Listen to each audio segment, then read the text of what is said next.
Assalamualaikum warahmatullahi wabarakatuh. Bertemu lagi ya anak-anak dalam mata pelajaran Bahasa Melayu tahun 5. Tajuk kita pada hari ini ialah Keluarga Berjaya. Kemahiran membaca. Standard pembelajaran yang perlu anda kuasai pada hari ini ialah 2.1.1 iaitu membaca dan memahami maklumat tersurat dan tersirat untuk memberikan respons. Buku teks halaman 14 dan 15. Cikgu percaya anda telah pun membuka buku teks anda dan anda telah pun memegang pensel untuk kita membaca dan melakukan aktiviti kita pada hari ini. Jika sudah bersedia, apa lagi? Ayo kita mulakan. Aktiviti kita pada hari ini ialah membaca dan memahami maklumat tersirat untuk memberikan respons. Untuk mendapatkan maklumat tersirat, anda seharusnya terlebih dahulu mengetahui maklumat tersurat. Apakah bezanya maklumat tersurat dan maklumat tersirat? Anda telah pun mempelajari konsep maklumat tersurat dan tersirat dalam pelajaran yang lepas. Sekiranya anda terlupa, anda boleh menonton video pembelajaran yang sebelum ini. Untuk hari ini, maklumat tersurat yang cikgu ingin anda mencari dalam teks yang akan kita bacakan sebentar nanti ialah mengenal pasti sikap dan amalan yang baik. Maksudnya apabila cikgu membaca nanti, anda dapat kenal pasti, oh ini sikap yang baik, oh ini amalan yang patut kita contohi. Jadi ayat tersebut anda harus garisi. Faham arahan cikgu? Kalau dah faham, kita teruskan dengan aktiviti membaca kita. Tajuk Keluarga Berjaya.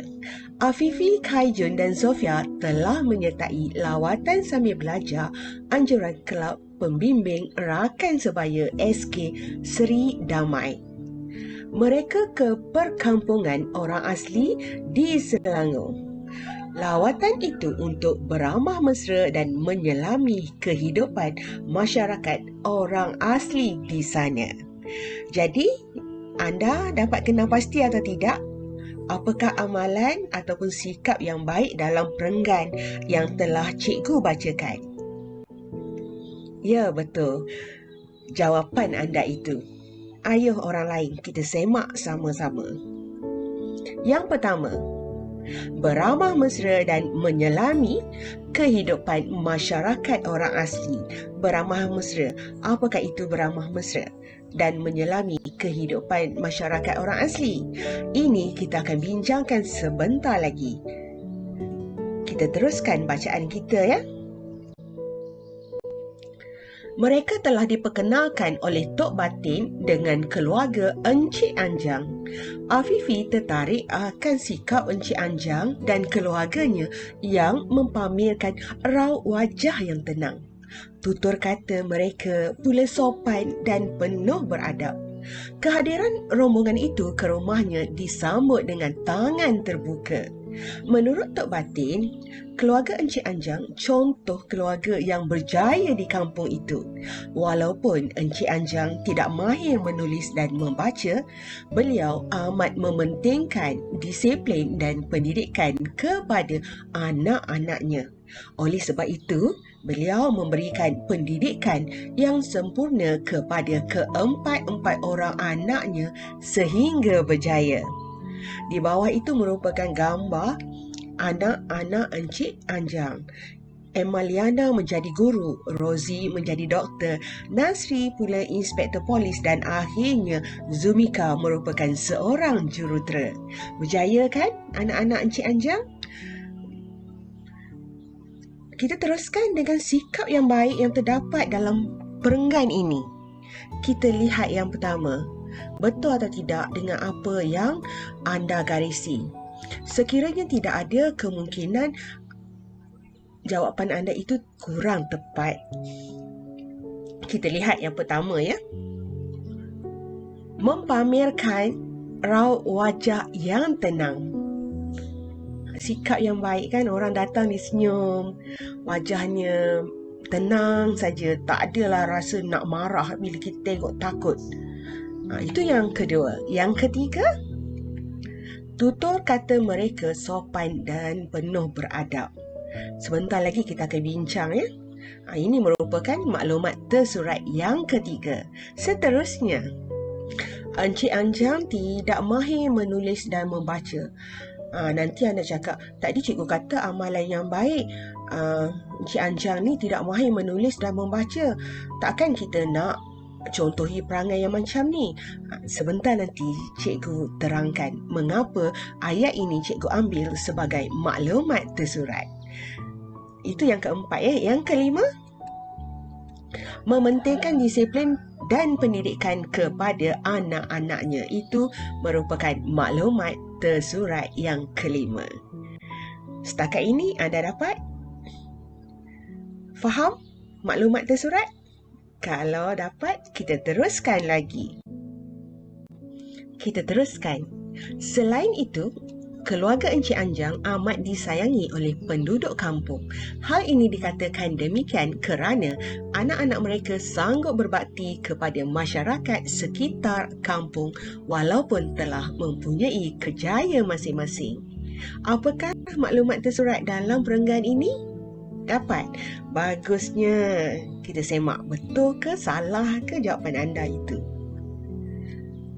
Ini merupakan maklumat tersurat yang keenam, iaitu sanggup berbakti kepada masyarakat sekitar kampung. Kita teruskan lagi bacaan kita. Kita teruskan bacaan kita. Encik Anjang dan isterinya orang yang kreatif. Dengan kemahiran yang ada, mereka menghasilkan pelbagai kraf tangan dengan menggunakan sumber alam. Hasil seni mereka cukup berkualiti dan kemas. Produk mereka banyak dipasarkan di pusat kraf tangan. Selain itu, produk mereka juga diiktiraf oleh Kementerian Pelancongan Seni dan Budaya Malaysia. Kejayaan keluarga Encik Anjang menjadi contoh kepada masyarakat, kepada penduduk kampung. Sikap berfikiran terbuka dan semangat kemasyarakatan yang diamalkan menjadi kunci kejayaan kepada keluarganya. Dapat kenal pasti maklumat tersurat? Cikgu percaya anda telah dapat mengenal pasti maklumat tersurat dalam petikan ataupun dalam dua perenggan yang terakhir ini. Kita lihat satu persatu. Encik Anjang dan isterinya orang yang kreatif. Itu ialah maklumat tersurat yang ketujuh. Seterusnya, produk mereka juga diiktiraf. Diiktiraf oleh siapa? Oleh Kementerian Pelancongan Seni dan Budaya. Merupakan idea tersurat yang ke-8. Dan ada lagi tak? Kita lihat ada atau tidak. Ada lagi satu ya, yang terakhir, iaitu sikap berfikiran terbuka dan semangat kemasyarakatan yang diamalkan menjadi kunci kejayaan. Merupakan maklumat tersurat yang terakhir dalam petikan yang diberikan kepada kita. Faham? Sekarang kita lihat pula cara untuk kita mendapatkan maklumat tersirat untuk kita memberikan respons. Ayo kita lihat latihan anda. Kita teruskan aktiviti kita dengan latihan pada hari ini. Anda dikehendaki menyalin arahan soalan dalam buku latihan anda, iaitu membaca dan menyatakan maklumat tersurat dan tersirat untuk memberikan respons. Kemudian bina jadual sebagaimana yang tertera pada skrin anda. Maklumat tersurat telah cikgu lengkapkan. Dari mana datangnya maklumat tersurat ini? Dari ayat yang telah kita gariskan, iaitu terdapat 9 ayat yang telah kita garisi. Daripada maklumat tersurat ini, anda dikehendaki melengkapkan maklumat tersirat dan juga respons. Ayuh kita saksikan contoh nombor 1. Maklumat tersurat, lawatan itu untuk beramah mesra dan menyelami kehidupan masyarakat orang asli. Itu merupakan maklumat yang pertama. Apakah sikap atau amalan yang baik dalam ayat tersebut? Iaitu beramah mesra. Betul, tepat sekali. Beramah mesra. Daripada perkataan beramah mesra, kita lengkapkan maklumat tersirat. Bagaimana?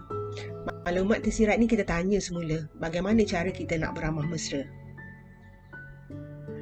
Daripada jawapan bagaimana itu, itulah sebenarnya maklumat tersirat. Kita lihat contoh yang cikgu sediakan. Kita mesti bertegur sapa apabila berjumpa dengan sesiapa sahaja. Itu ialah cara kita beramah mesra. Kita jumpa orang, kita beri salam, kita tanya nama dia. Kalau kita tak kenal dia, kita tanya khabar, sihat atau tidak. Itu merupakan maklumat tersirat. Respons ialah apa yang kita dapat, kesan kepada kita apabila kita dah bertegur sapa, kita dah tanya khabar, dah tanya nama. Apa agak-agaknya kebaikan untuk diri kita dan orang yang kita tegur itu. Kita lihat ya jawapannya. Iaitu kita mendapat sahabat baru dan mengeratkan hubungan. Ya, kita pergi lawatan ke perkampungan masyarakat orang asli, kita tanya nama, kita dapat sahabat baru. Dan apabila kita berbual-bual dengan mereka, kita dapat mengeratkan hubungan. Daripada tidak kenal menjadi kenal, daripada tidak rapat menjadi rapat. Faham cara kita nak melengkapkan maklumat tersirat dan respons? Untuk yang seterusnya, yang kedua ini cikgu akan terangkan seberingkas. Cikgu tidak akan sediakan jawapan untuk ini. Anda dengar dan faham sahaja. Kemudian anda bina ayat yang lengkap dan masukkan dalam petak maklumat tersirat tersebut. Encik Anjang dan keluarganya mempamerkan raut wajah yang tenang. Orang datang kampung dia, orang datang rumah dia, dia senyum saja. Muka dia gembira. Tak ada rasa nak muka dia tak berkerut-kerut. Ya? Tak ada rasa muka masam, ya, tak senyum langsung. Mereka mempamerkan wajah yang tenang. Jadi apakah maklumat tersirat? Yang ini kita tak bolehlah nak tanya bagaimanakah nak mempamerkan wajah yang tenang tu. Kita nyatakanlah. Okey, apabila Encik Anjang mempamerkan raut wajah yang tenang, bagaimanakah sikap Encik Anjang? Iaitu Encik Anjang ni menghormati orang lain. Jadi maklumat tersiratnya kita mesti menghormati orang lain dengan mempamerkan senyuman. Dan apabila kita hormat pada orang, apakah kesan atau kebaikan yang kita dapat daripada menghormati orang lain itu? Kita dapat mewujudkan suasana yang harmoni. Faham? Kita pergi pula yang ketiga. Tutur kata mereka pula sopan dan penuh beradab. Bagaimanakah caranya kita nak bercakap, bertutur? Bertutur kata ni ialah kita bercakap dengan sopan. Iaitu dengan cara bercakap dengan nada yang lembut. Boleh? Okey, terima kasih kalau anda memahaminya. Dan apabila kita dah bercakap dengan lembut, apakah kebaikan yang kita dapat? Ya, kita dapat menjaga perasaan orang lain. Kita dapat mengelakkan pergaduhan. Itu responnya. Dan yang terakhir, Encik Anjang tidak mahir menulis dan membaca. Yang ini cikgu nak terangkan sedikit. Sebab yang lain kita dah nampak memang sikap yang baik, memang amalan yang baik. Sedangkan kalau tidak mahir menulis dan membaca, ia bukan amalan yang baik. Takkan orang itu tidak pandai menulis, tidak pandai membaca, kita nak ikut tak sikap yang macam tu? Tidak kan? Jadi, apa yang anda faham? Ataupun apakah maklumat tersirat yang ingin disampaikan daripada tidak mahir menulis dan membaca itu?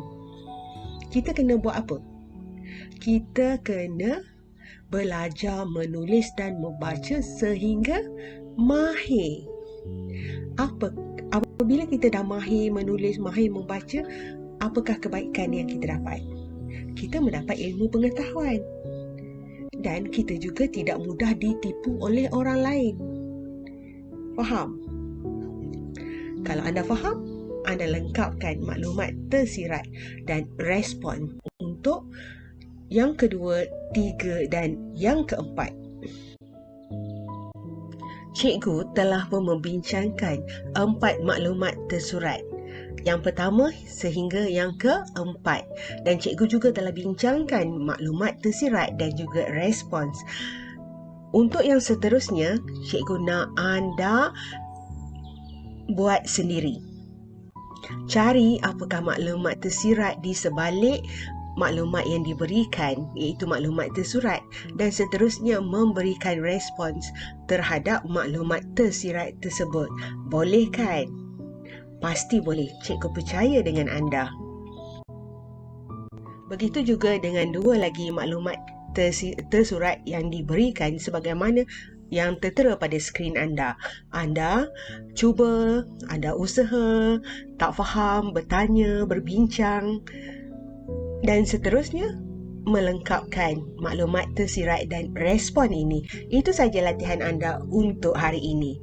Cikgu doakan semoga anda dipermudahkan untuk menjawab latihan cikgu ini. Tamat sudah pelajaran kita pada hari ini. Sehingga kita berjumpa lagi. Sekian. Assalamualaikum warahmatullahi wabarakatuh.